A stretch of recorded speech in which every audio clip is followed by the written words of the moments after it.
Hey, y'all, what's up? That was Vera G. Letter to you. I welcome y'all to another special edition of the show.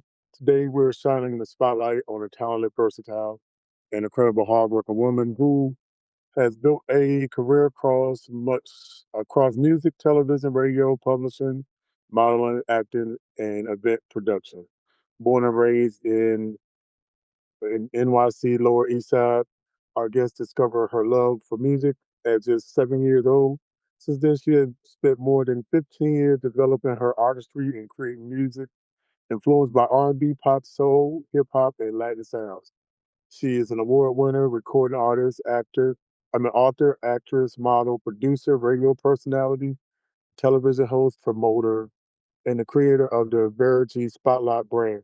Through her television show, radio program, and magazine, she has helped independent artists from around the world gain visibility and tell their stories. She has released an extensive catalog of albums and singles, published more than 40 books, and received numerous honors, including the Presidential Lifetime Achievement Award. Now she's preparing her eighth album, Self Love, which continues to perform, collaborate, and create music videos, produce events, and expand her growing media platform. I want y'all to welcome to the stage Miss Vera G. Hi, thank you. So that was beautiful, but 100%. Uh, and you got a lot. After reading your bio, I was like, wow, you've done a lot. So, glad and I'm honored to have you on my podcast to talk to you about, your journey and what you got going on.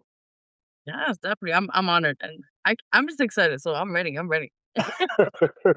So, you've grown up in let's begin at the beginning. You were born and raised on the Lower East Side of NYC. Yes. What was your childhood like? Oh my. Where to start? I think overall it was a lot of eclectic types of things going on that time in the neighborhood. It had some, course downside to it, the violence and that sorts, but there was always uplifting things I saw as a child. Music was a big thing, part of it in the neighborhood. People having, when have festivities, people unite to each other and have a good time. So I think watching that as a young child and kind of like using that to now what I do, it's really great to embrace that and utilize that for my own dreams to get back as well. So how did growing up on the Lower East Side shape your personality and your creative vision? Oh my, that's a good one, that's a good one. I think yeah, right, that's a good one. I think honestly, I think, how it shaped me was to kinda appreciate the small things in life, right? Like family, music, things of the arts, that's another one too. I always love to embrace arts as well, in all types of shapes of forms. But I think for the most part, how the community embraced me and the music side was I'll just make a short run to it. I was able to, at my junior high school, be a part of the choir with them. And I think that was part of the community work I did, all with being in school and having to embrace me and be a part of that kind of situation as well in the neighborhood. So it's a little bit of everything you could say. I just to sum everything up. It's just, it kind of embraced me and it kind of like mold me who I am today from the community. All right. So what did the young girl dream her life would look like? You mean like a typical day for me or? Just like music and like how did you get like into music and all that? Oh, man. I have to give props to my mom and my dad. I think they knew at a young age I hadn't had a calling at that time. And my mother always played music on the weekends, cleaning up and that sorts. And it just came in tune. And then down the line, it's just grew more of a passion, if anything, to like kind of grow to that from that point of an interest in music to becoming now, the person I am today. And it really evolved, if anything.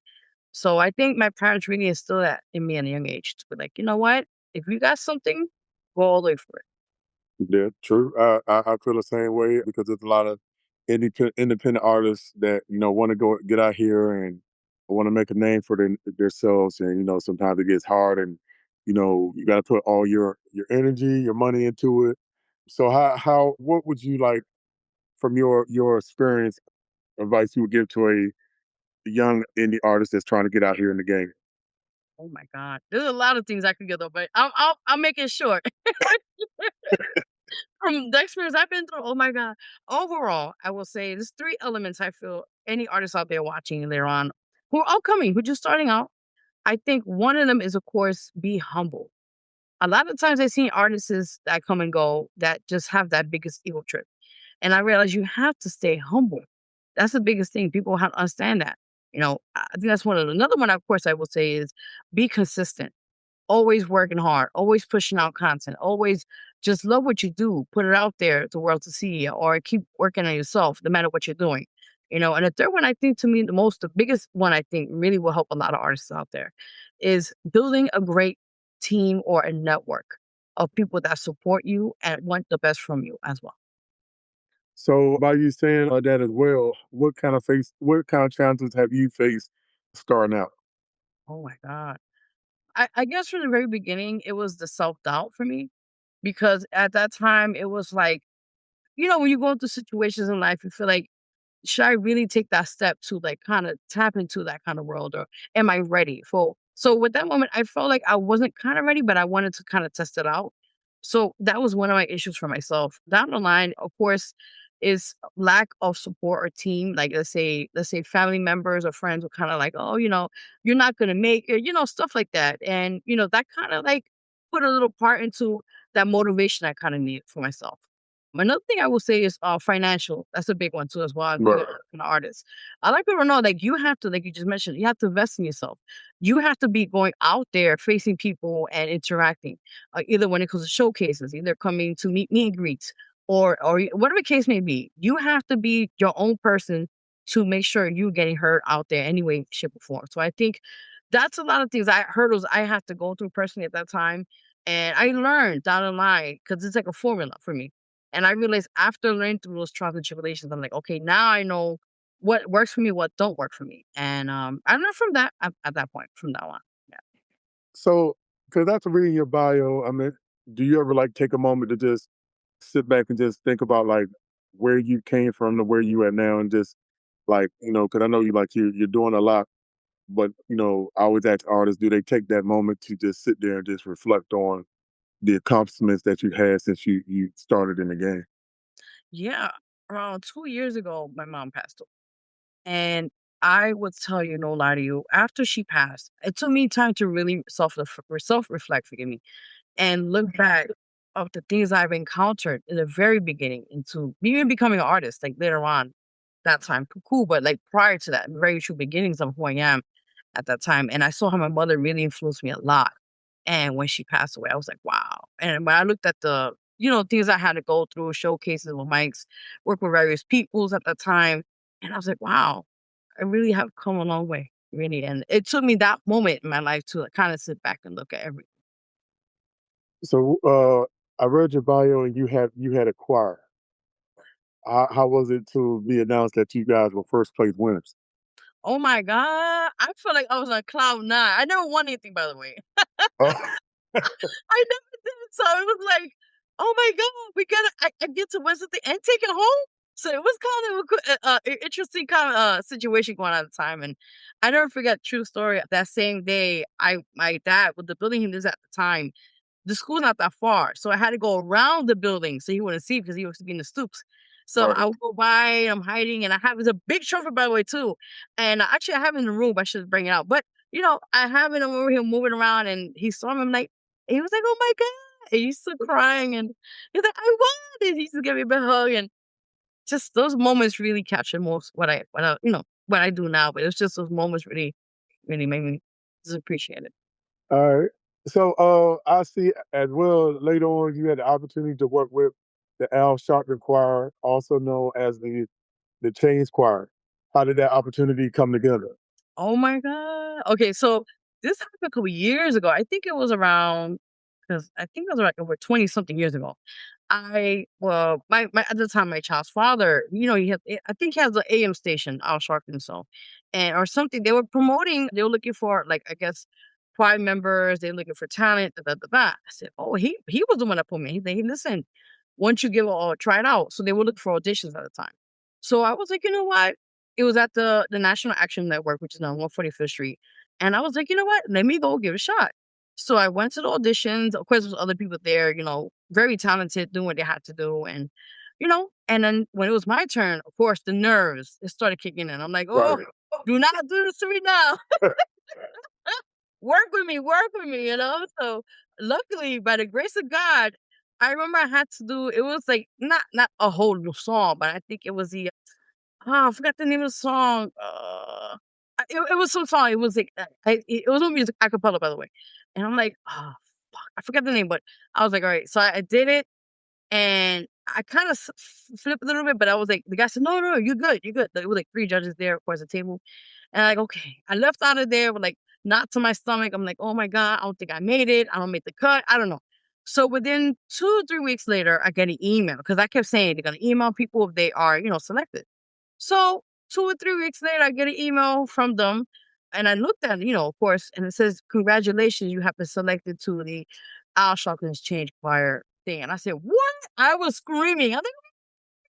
So, I used to see when I was in school, I was in college at the time. Oh my god, like running like a crazy woman. And I remember they gave us a date and time. We're at the same location, of course. And they were like, "Okay, it's our first meetup." Da da da. And I got to meet the other members at the time, and it was really cool. And it was a really good experience. And it was a lot of rehearsals, of course, and we were able to perform a couple events. One was actually at Washington D.C. There was a event going on, I believe, and it was beautiful. It's actually on the lawn, front, not in front, but like around the surrounding area of the White House. So I was like, wow, this Yeah. we like that wake up call, like what? And then we were able to. This is a thing they do every year. I believe I don't know if you still do it now. Back then they used to do it every year. It was in honor of Martin Luther King, and it was what's that? Sheraton Hotel. They do it at, and it was a lot of celebrities. And I was like nervous because we had to perform there, me and the group. And I'm like, oh my God, oh my God. And this is true story, by the way. I can't make this up. I actually saw Robin Thicke. Oh my God, he is so tall.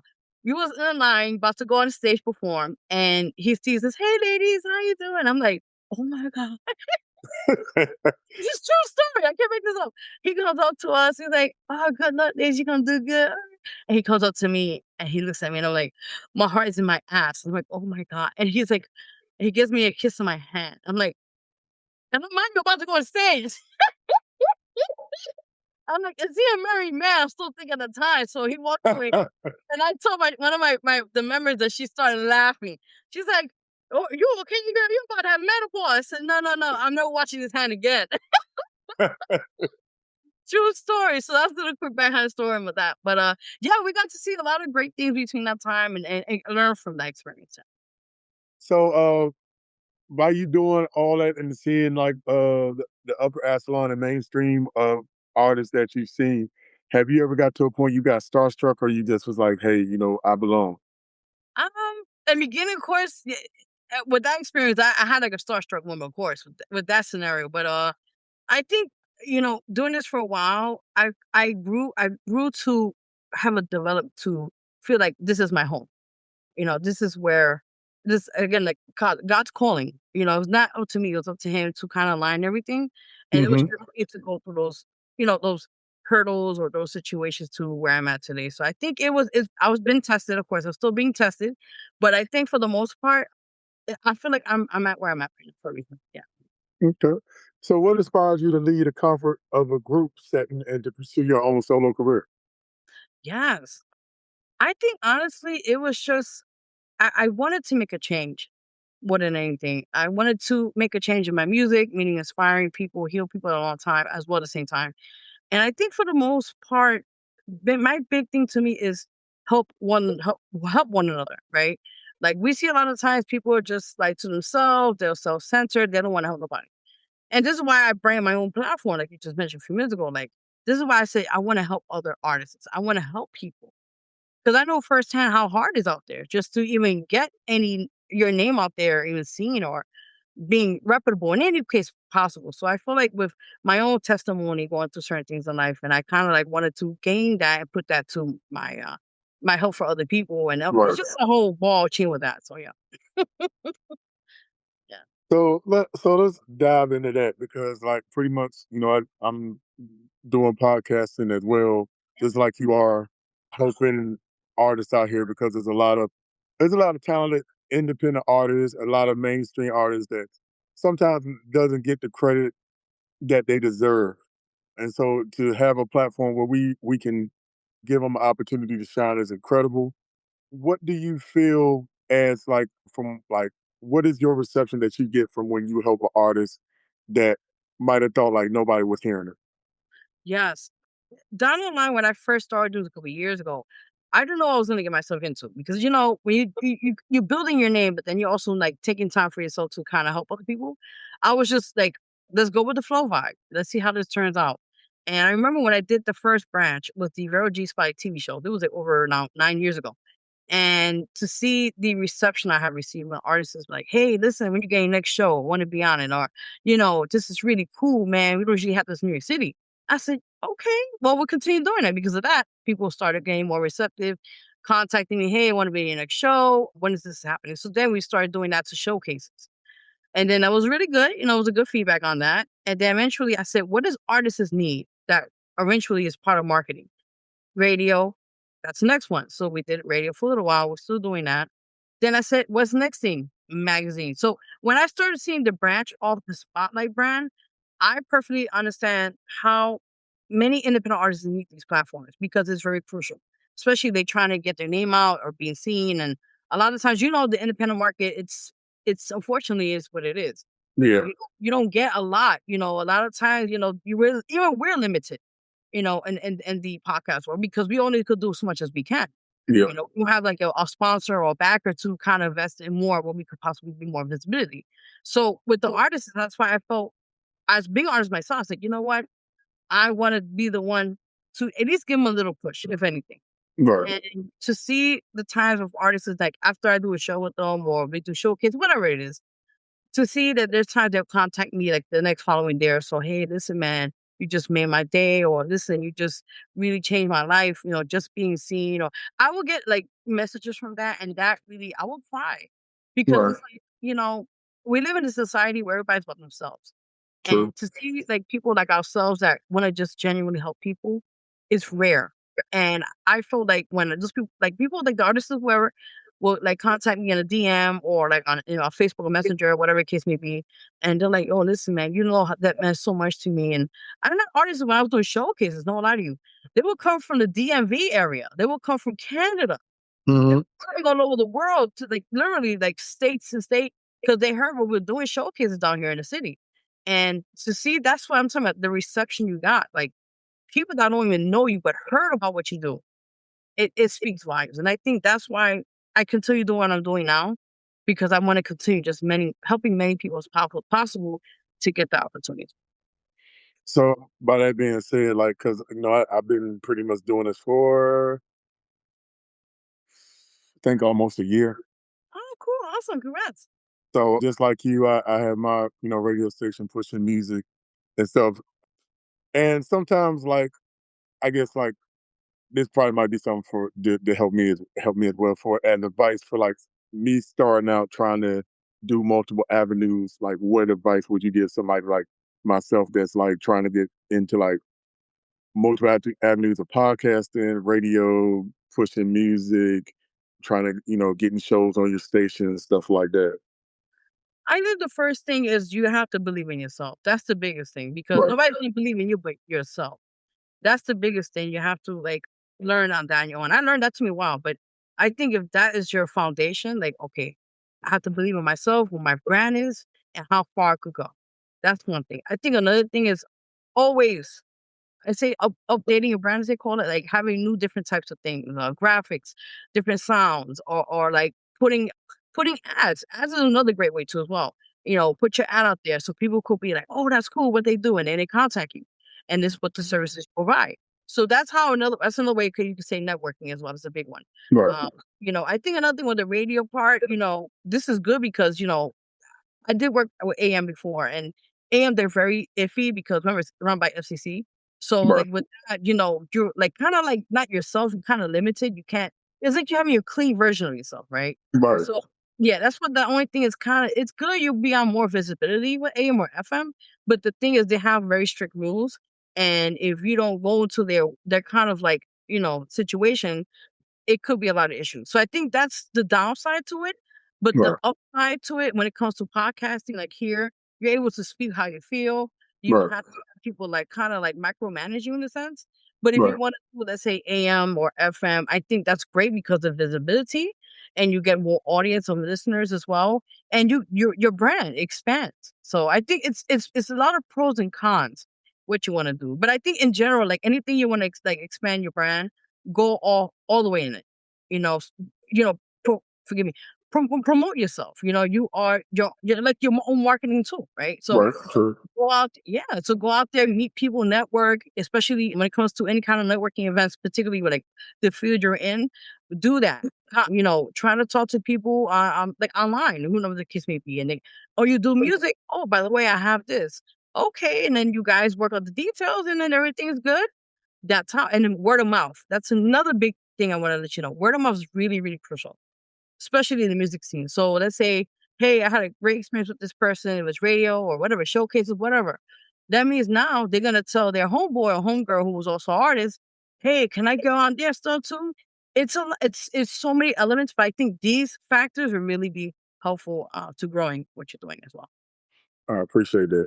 Also, since you do interview and all that, how do you deal with artists that get, because I know sometimes artists don't have that space that they can actually just talk about like everything. Yeah. Or like, how do you deal with that when they just like let all they self out and just like pretty much might talk about some stuff that might be like, hey, like maybe you shouldn't be saying, but they get comfortable and they just want to just talk. Like, how do you by giving an artist a platform? That's a good question. I think it varies a lot of times, right? So there might be some artists or guests that you have, they're like not really communicative, and they're just like standing there or sitting there more like, just looking at the wall. So you have to like kind of get with the, I mean, it's more the vibes. If you see or sense something's off, be like, hey, let's get off of a bit topic, like a little bit of humor really helps a bit. And maybe Right. that's like kind of breaking the ice with them because you know what they're going through sometimes. They went through some personal things, Yeah. so maybe sometimes not all about because they not really there. It's just they might be facing certain things. So I think to answer your question, like breaking the ice is really big, and say something funny like, hey, the basketball team or whatever, like something that's gonna be kind of like, oh yeah, and then that's how you gradually get back to what you had to do, and then you go right back to the topic or what you guys want to discuss. Yeah. All right. I appreciate that advice. I hope that it helps just not me, but other people that are doing podcasting and music out here. Because I think one thing that I see is sometimes, as artists, they want to see numbers and Right. they don't just want to just hear, hey, I'm overseas. And that's cool and all, but like, I'm starting to realize now that artists they like, hey, I want to see numbers. I want to see what you're doing. I don't just want to just hear, oh, you're overseas or you work with so and so. If you're working with them, cool. But like, I want to be able to have a justification of why I'm not working with you. Right. And just to add to that as well, I had faced sometimes art sugarcoated. Sometimes they're the ones that have maybe 3 followers and they have the biggest chip in the where. And you're like, okay, reaching out to you for opportunity, but you want to be an asshole. So I know where your place is at. Stay right there. Same that attitude when you see how far you're gonna go, hit like big mainstream people, let's say DJ Drewski or the list goes on to people that are in the industry right now, mainstream. They have that same attitude when you meet them and they act like you're shit don't stink. They're gonna walk away and not talk to you, So, Right. what you just mentioned is true. A lot of times I have contact people like that. They're like, oh, let me see your resume and or how many like you said, numbers. That's the biggest thing right now. Of course, with the music industry, that's like all they care Yeah. about. So, like we mentioned, when it comes to like radio or anything, oh, let's see if how many people are gonna listen tune in. Okay, how about you give me an opportunity first to show you what I could provide for you? Because sometimes numbers are not everything. People falsify things online, buy Yeah. streams or buy followers or all that, and their shit ain't. Excuse my French. Their shit ain't nothing. So it's about the value you bring into the table instead of saying, "Oh, what about numbers? What if that guy has 1,000 followers or let's say 10 million followers and you go to the show and it's like dead air." It's the people. Right, right. So it's about, you know what, instead of being critical and saying, oh, they're numbers, numbers, numbers, how about you look at the person's past prior work, see if you're getting the vibe to and if you like it, then y'all guys do what you gotta do. All right. I like that because I feel like I think one thing was getting frustrated was because it's like, hey, you trying to do what you can. and then you find people that they think they above whatever. Right. Then it's like, cause like I just don't deal with the whole thing. And you probably the same way. Let Oh, yeah. these no calls, no shows, and then it's like, oh, then you reach out like, oh, I didn't see you, but I see you posting. Like, Hello. That's what I'm saying. Like, you couldn't call me, but you're out there busy posting stuff. How does that work? I'm not blind. right, and then I'll be like, and then like somebody might like I've been in a situation where people they might see they might then take the opportunity serious, and then they're like, hey, oh, you getting interviewing so and so. Oh yeah, like can you interview me now? Like, 'cause I see what you're doing. So Wow. and sometimes I'll be like, you know what, I'm like sometimes I give you a chance, sometimes I don't because I just like I'm an artist as well. I'm a drummer. I'm a person like hey, if I show up to something, I'm gonna show up. I'm not because I don't want nobody to do that to me. I'm not gonna do that to nobody else. And I feel like when people have these podcast shows and all that, that if you're not gonna do it to certain people, don't do it to somebody just because they might not be on that level. Because sometimes you never know what that person on that bottom level can do more than what the upper level is gonna do. So That's true. how that's how I look at it. So true. So it was good to talk about get off the topic and talk about what the realness of the music business because I'm still learning it as I go on every day. But we're gonna talk about your gender blending and deliberate creative choice, or does it happen naturally when you begin writing? Oh, man. I always say to me when I go into the songwriting process, it has to be the beat. The beat Hmm. has to really like, it's weird how you say, like, as an artist and as an artist, well, like, when you hear a beat and I feel like it's coming to you, not in that pause, but, it has to it's weird to explain it, but it's like when you listen to a beat and it feels like that's the beat is made for you. Yeah. Yes, okay. So when you hit that beat, it's like, "Ooh, it's gravitating. I need to do this." So for me, when I have a beat, I try to get a quiet place, which is rare here, but yeah, right? It's like a lot of crazy shit happening, but I usually for me, is like, if I get a quiet place, I'm lucky. So if I'm able to, like, be in a quiet place, of course, I have to, like, just I think and what I do is I brainstorm. That's really big for me. I brainstorm, I put my ideas together, or, like, I'm listening to a song, yeah, I keep listening to me, and I just start writing. And I just put everything into, like, order and stuff like that. So then when I go back and play a little bit, I'm like, "Oh, cool. Alright, I'll take this out or add this," And then so I go to the recording studio and I'll do my part. I'm like, "Oh, this is cool. I like this." Yeah. So how does Selena's legacy influence your connection to the Latin music and culture? Yes. Oh my god. You know me too well. You've been watching. Yes.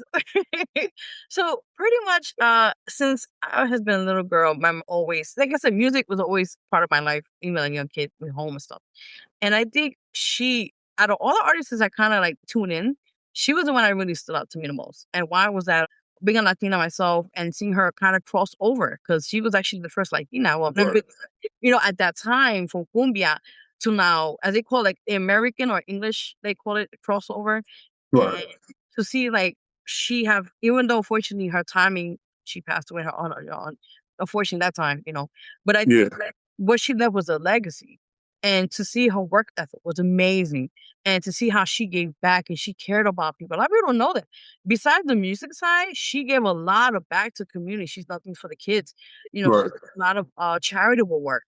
She also had her own fashion line one time. She had her own nail salon we put in Texas. So a lot of people don't know, she's not only an artist, she's a businesswoman. And that's Right. why when I saw her as a young age, as a girl watching her till now, I idolize her because of her work and the way that she presented herself and her music, of course. It's really resonates with me as a young girl. And I just feel like I always had a connection with her, which is really rare, but yeah, definitely. Yeah, she was awesome. She was an awesome talent. Hate that she had to go to the tragic end that she did because I believe she had a lot more in her to give, and for people that's in the Latin community and culture that's out here that's making the music, coming across the barrier lines to do something that they really want to do. I honor that because I know it's tough out here for people to even listen to regular music and be like, but to have the confidence to do that is real. is real big in itself. So you have released projects including Is Christmas Time with Vera G, Trials and Tribulations, The Rise of Vera G, A Brand New Me, Here I Am, Victory, My Anxiety, Energy. So looking back, how does each project represent a different chapter of your life? Oh my god, this is gonna be long for this one. Hey, that's cool. That's cool. Okay, okay, where do we start? Alright, so the very beginning, actually, the before the debut album, of course, it was It's Christmas Time Rotary and how that worked about. Big shout out to my producer at the time, Cool Breeze, who had a lot of hand into my earlier works as well. And he put, he was the engineer at the time, hooking it up and that sorts. And these are cover songs, by the way. It's not all my original works. It was cover songs at the time. And he believed in me. He was like, just do the best you can. And of course, you hear that kind of work. It's very early stage. As of now, it's different. But back at that time, I was like, I'm going all in. You know what I'm saying? I want to do the best I can. So I did it, and it's out now on digital platforms as well. So with that beginning stage of my music career from as a songwriter and a singer, and to see the development, like, let's say for example, Victory album, that one really was like the stamp hold, as you call it, to my now the path I'm going to my music. And it really was like a breakthrough album for me, in that sense. And then, for example, the recent albums, Here I Am is another great album. It talks about different things in nature. And I think for most part in that album, it talks about like, I'm here. Like I'm standing on my 2 feet and I'm letting people know like I'm not going anywhere. I'm here. All right. Definitely, definitely. And then A Brand New Me, that's another, I guess I call it like the A New Leaf chapter album, I would say. So that was that. And then My Anxiety, that album, that's the latest album now. I think that one, of course, a lot of people can relate to it. It talks about mental health. And we are living in a mental health crisis and other things as well. But I Right. think this one resonates with a lot of people. Like I said, I do suffer. I have no shame. Depression, other things I've encountered. And, I don't take that as a stigma. I Right. think I take that as a way to bring awareness into my music and that sort. So this has been, going on for some time. I want to just help people and hey, listen, it's okay to get help. It's okay to talk to people. Don't leave that and don't leave that to yourself thinking, oh man, people gonna feel like something's wrong with me if I have Right. this, so but yeah, pretty much those are like just some of the albums, but the majority of them all, I think from the beginning and until now, I believe the growth in my music's really come a long way. And it just makes me love more music than anything and more concepts and ideas on what I'm talking. So with all the music that you made, how important is vulnerability, being vulnerable with the music, i.e., the words that you perform in your songs? Oh my God. Now that's something when I do, it's been a while I've done shows since I think April was the last show I did this year. And when I do shows, I feel like it's more of an intimacy with the audience and the people on this, that's next to me on stage and that sorts. And I think for the most part, I hope I'm answering the question. No, you could. Okay, okay, okay. I think for the most part, when it comes to being an artist, you also, like you said, being vulnerable, it's a good thing, but it's also a bad thing. Because since like when you're being vulnerable, when you're putting out certain things that are like kind of personal or things of that nature, you don't want to be judged. Right? You don't wanna be like, oh, why they talked about this? They should, people are always gonna say something, have the two Yeah, sides. true. Definitely. So I feel like that's the only thing when it becoming as an artist, being vulnerable is just the backlash behind it to me, I think. But the thing is, as what you just mentioned about being an artist and being on a stage and, I think for me, it's when I be on the stage for the most part, it's me gravitating to the audience members and giving them something to leave with. And there was some shows, I'm not gonna lie, that I got emotional. And there was one time, this song called, oh my God, how I forget my own song. Let them heal you. There you go. Let them heal you. And I never did a Christian song before, the first time. So I did this called Let Them Heal You. It's a beautiful song. And that came around during COVID time. I said, this is something that I think God told me, like, you got to write something about this. During these tough times, people were dying. It was getting really bad out here with the epidemic. And I said, I'm going to write this. And I did. And when I performed it a couple times, I would get people engaged and people were just in the moment. And I had like one or two people come up to me crying. Oh my God, that song really helped me, or that song really just lifts my spirits. I need to hear that. And I'm like, that means if, as an artist, as you know, if you grab one or two people out of the audience, it doesn't matter how many people, If they come up to you and crying or hugging you, telling me, "I needed to hear this," or "Thank you," that means the job is done. Yeah, I agree. So you pretty much have adapted some of Selena's traits. Just a little bit, just not I mean, a whole butt. I mean, like, I'm trying to I don't have a BBL, by the way, it's all natural, but, I mean, I don't have Right. that kind of body yet, but I'm working on it. Alright, I like that. I like that. So you're Good currently old dear working work on in your motion. 8th. Yeah. So you're currently working on your 8th album, Self Love. Why is this the right Yes. time? The project centered on loving yourself first. Yes, you kinda got it. Yeah, you kinda got everything. Yes.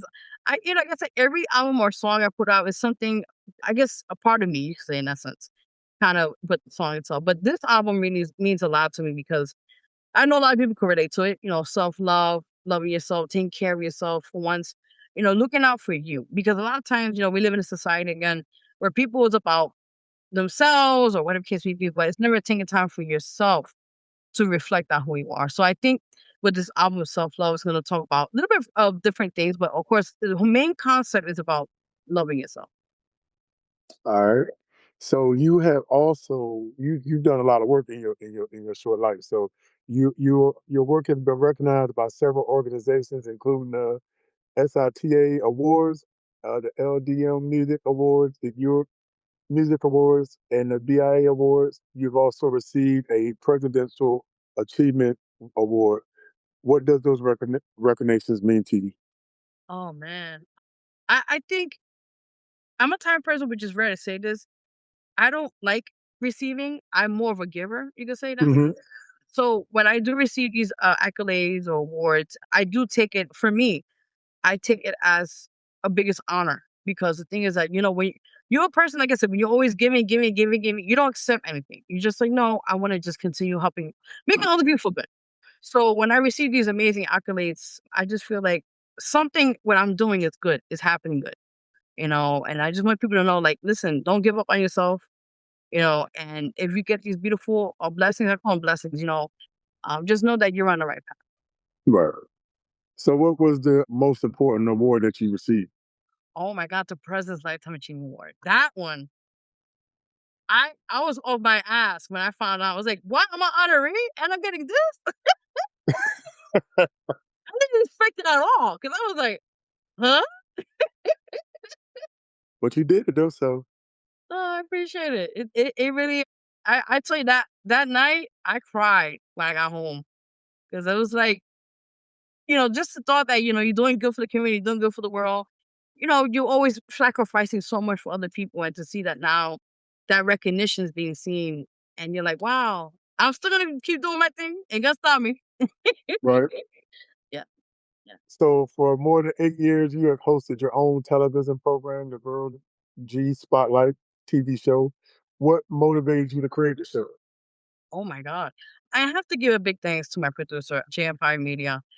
Well, first of all, before we met, I was already thinking about doing kind of like a pilot TV show for artists to kind of like that get that push that they need at the time. And when I was able to meet him, he actually was a producer for another TV show.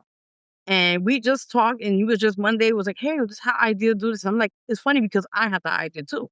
So we worked together on the platform itself, and it was first, of course, a pilot for a couple of weeks. We put out a couple of shows and that, and people are starting to get a hang of it. They're like, "Oh, Right, wow, that's cool." So eventually, we saw that we got picked up a couple of times on a certain channels in the Bronx, Manhattan, and also in Brooklyn. And I said, "Well, this is a good sign, right?" So I was like, "You know what? Let's continue doing this."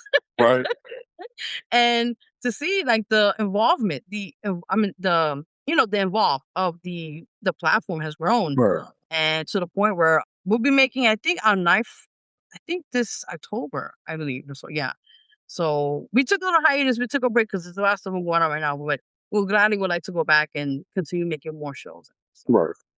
Okay.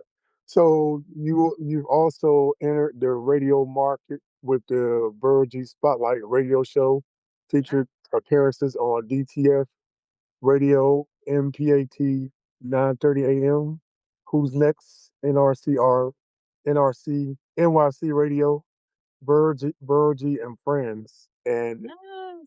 Healing Your Soul. what do you love about radio that's different from television?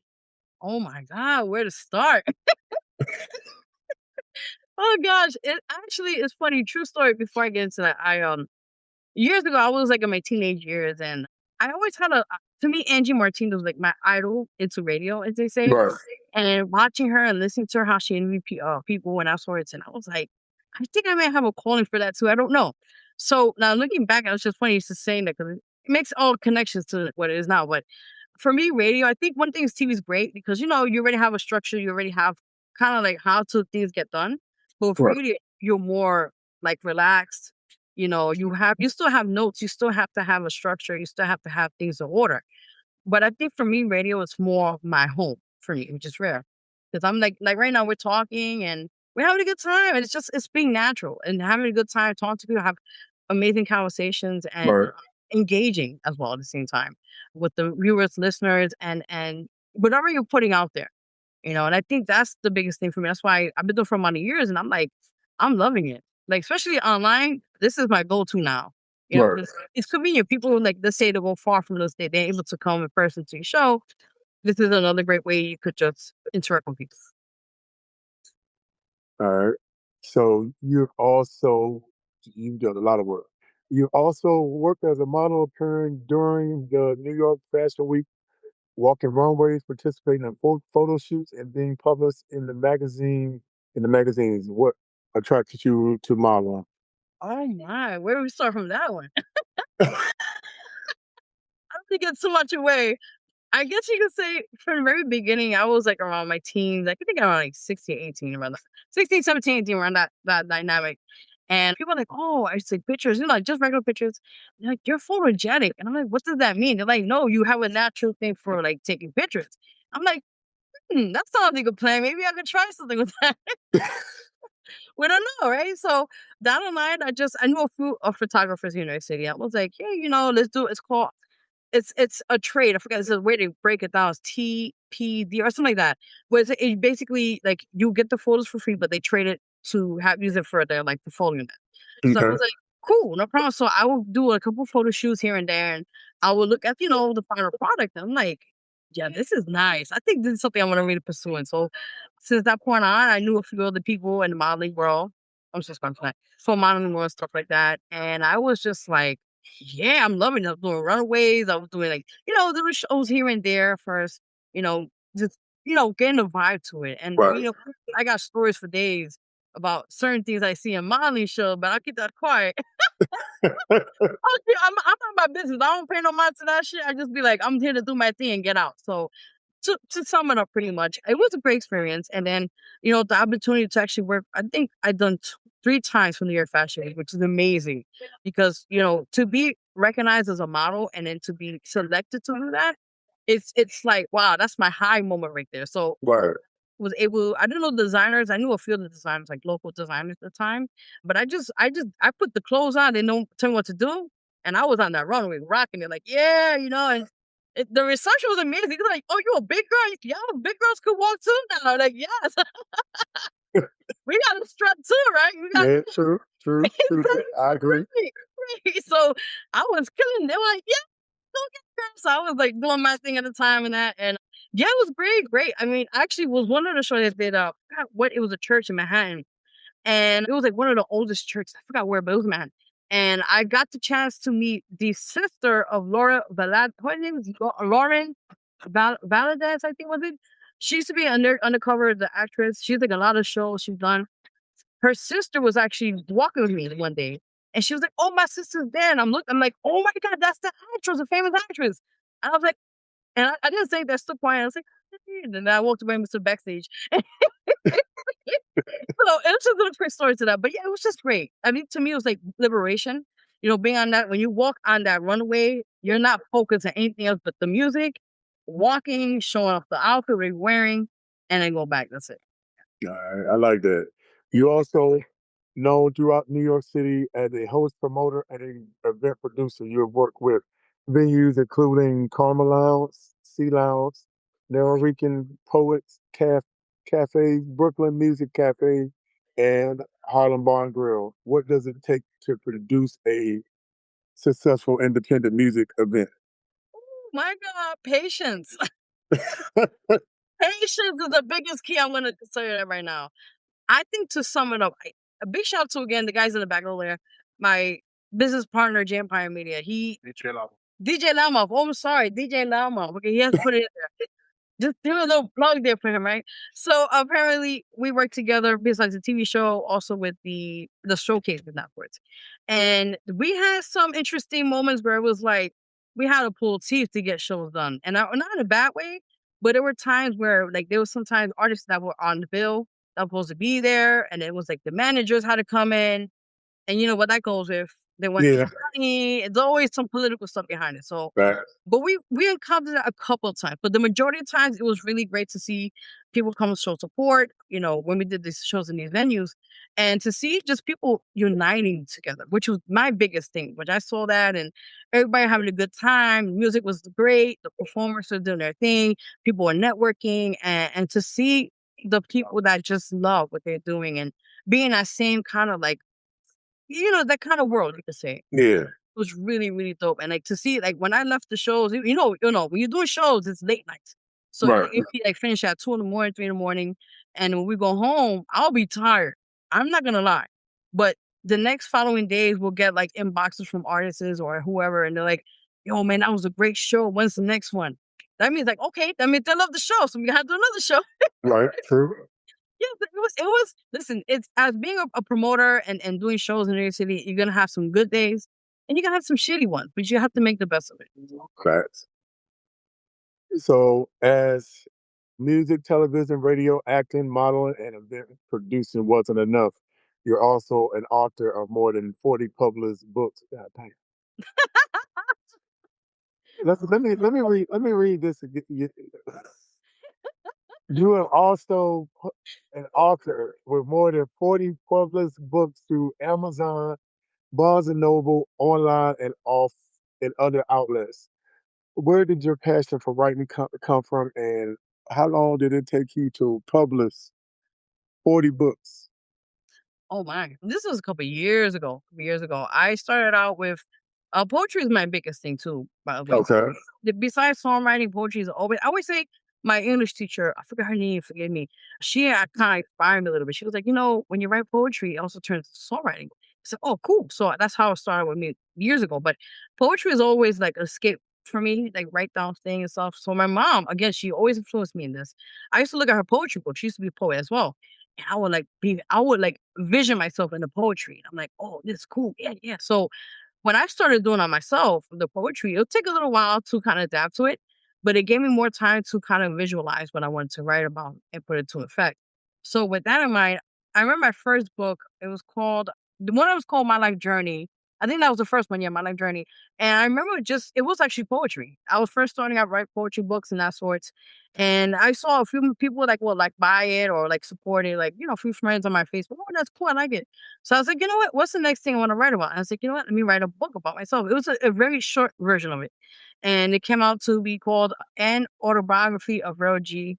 No, forgive me, Trials and Tribulations and Autobiography of Vero G. So it's like a little short version of my life a little bit in some sense. Okay. And it was really cool. It was very receptive, and I put it out there. So I was like, you know what? That kind of gave me that motivation to continue writing. And then from that point on, I read several poetry books, certain self-guide books as well. Okay. Um, and also just more books about my personal life and other things that I could write about at that time. Okay. Yeah, you've done a. So my question for you is: do you ever take a moment, even with everything you're doing, to just take a break, to just relax and reflect? It's funny you say that. I told my son the other day, I was like, the day I take a break is when I die. God for me saying this. 'Cause, not only I do all this, I'm also a mom, and I'm like, my son's 20. That tells you yeah, I've been putting the work and doing it on my Yeah. own, being a single mom, and that's another story. But I think for the most part, me resting is rare. I'll be Okay. honest. My brain's always working, and I'm like, I gotta do this, I gotta do that. It's like, so the little time I do have, if I'm able to, let's say maybe in a week, maybe 3 times, 3 days. I don't know. Like if I'm able, then we do something for myself. I just relax, hear music, kind of like recollect myself a little bit and just relax when I can. Yeah. Okay. So I'm gonna hit you with some rapid fire questions, and then I'm gonna ask you a couple more questions. Then we're gonna head on out. Oh, But want to know, what do you prefer more, R&B, pop, soul, hip hop, or Latin? damn. I had to pick one.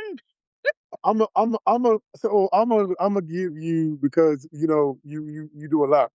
I'm gonna let you pick two. Okay, two's fine. Two's fine. Got me good with that one. R&B, of course. Okay. That's my root with that one. R&B. I think R&B and mm, I do a Latin too, so I'm a mix with both R&B and Okay. Latin. Yeah. Recording studio or live stage? Ah, man. Okay. It's see, it's a perk to both of them, and there's a downfall to it. For me, I'm gonna have to say stage for me. Okay. Performance, yeah. All right. Television or radio? Damn. Or radio. Writing a song or writing a book? Writing a song is easier. All right. Acting or modeling? Oh, why you do this to me? Oh God. I'm gonna Modeling. hit you with some good ones. Modeling, because acting is, it's a bitch. You gotta be there for how many hours? What other days they need you? Yeah, I'll do modeling. It's easier. All right. Small, intimate venues, or large outdoor festivals? I love intimate, more. I like to be engaged more with, like, in person. Yeah, like, here. Yeah. Yeah. All right. NYC in the morning or NYC at night? How about afternoon? Can we do afternoon? Oh, we go afternoon. I'll Uh, do that. Mariah Carey, Celine Dion, Selena, or Whitney Houston? Oh man, you're doing this to me. Come on. You can pick two. I let Okay, you pick two. two. Okay, two. Fine, fine. Of course, Selena, hands down. That's obvious. Right. And I guess Whitney Houston. Absolutely. Okay. Favorite song from your own catalog? Oh man, turn me on. That's the one I really like the most now, right now. That's how. Yeah. Most meaningful career award? Oh man, I don't know. That's a toughie one because all the things I got, they're all special to me either way. So I can't really pick one. Yeah, Okay. What artist you would love to collaborate with? mainstream or like independent. Okay. Oh, either or. Oh, okay. Oh, yeah, either or. It's Oh, cool. no, I was trying to. I was like, I guess mainstream for me, if the opportunity ever happens, Mariah Carey, because she's a hard one. Like her Right. vocals, like up there. So yeah. Oh my god. All right. One venue you dreamed of headlining? Headliner. If I had to bring somebody, I don't know. There's a lot of people I know, like independently, that I would love to give them a shot. So I have to put it as a question mark. I can't. It's too many people I know. All right. Okay. Yeah. So we gonna go to one word that describes the Self Love album. Reflection. Okay. One word that describes you today. Happy. I'm happy right now. I'm not house. I'm in the house, but yeah. One thing that your supporters might be surprised to learn about you. I think they already know a lot about me to a certain extent. To a certain extent. I guess right now I'm still working on new more music for now. So stay tuned. All right. Okay. So you pretty much spent a lot of years building a career while also creating a platform for other people. When you think about your legacy, what do you want your name, Bird G, to represent? Oh man, now you're gonna get me emotional. Oh my god. No, we don't do no, we don't do no, no, you can't do no crying, you know. I know, no, I'm holding it in. I'm holding it in. Trust me. They're gonna come out later on. Nah, no, you go ahead. No, It's okay, no free. problem. Just a free space. I appreciate that. Damn, that's a good one. I think for me personally, is my legacy is just for people to be inspired and to not give up on their own dreams. And let's say God takes me home. I don't know when. It's up to Him to remember me by the good work I've done with these platforms or the community work we've been doing for many on many years, and to know that there's always a light through the tunnel. Right. Okay. So I'm going to let you do your shout outs, let your fans and supporters know where they can find you on social media, and where they can find your music on multiple media platforms. Definitely. Well, before anything, I want to give a shout out to you because you've been very supportive in my music. So I want to say thank you before anything. No problem. Definitely. But shout out to just a few names: Real Lyrics, Big Tank the Real, Star, Gary, Jason. I mean, that's just top of my head right now. Everyone who's been in general supporting me as well. Big shout out to you guys. Social media, you guys can follow me. My social media, my Instagram is at official Vero G. I have a website as well. It's www.verogmusic.com. It's all together. Also, you can check out my artist Facebook page, which is at VERO 2884. And I mean, that's pretty much more. I'm on Twitter, what they used to call Twitter, now it's X, but I don't really be too much on there. It's just too much stuff going on there. So, Right. but I can be on Instagram or Facebook. Those are more places you can more catch me at. Also, my music, you guys could check it out all digital platforms like Spotify, Deezer, Tidal, Pandora Music, Apple Music. I think there's more places, but YouTube as well. You could check all the music there. All right. So I appreciate you for joining and sharing your incredible journey. Your story is powerful reminder that we do not have to limit ourselves to a one dream. You built a career as a recording artist, actress, model, television producer, radio personality, promoter, host, and an advocate for independent talent. From the beginning of the Lower East Sides to stages, radio stations, television, and screens, magazines, films, books, and award ceremonies, you have continued to grow while helping others do the same. We wish you continuous success with your eighth album, Self Love, your upcoming performances and collaborations, the Viral G Spotlight brand, and many new chapters are ahead. Everyone listening, make sure you follow Vera G, stream her music, support her books, watch her programs, stay connected to her upcoming releases. This has been another special edition of the show. Continue supporting independent artists, independent media, and people create opportunities for their communities. Until next time, keep believing in your purpose, yourself, and keep pursuing your talents, your dreams, and always remember to love yourself first. And this is your boy AD. And I appreciate you coming aboard. Continue to send me your music. Make sure I'm definitely gonna keep it in rotation, so we never got worried about that. So I thank you for your time. Thank you so much. I appreciate it. Thank you, everybody. Thank you. All right, I'm like this all the time. it's cool with me. I like it. I like the energy. Thank you. Thank you. Appreciate it. Thank you. All right.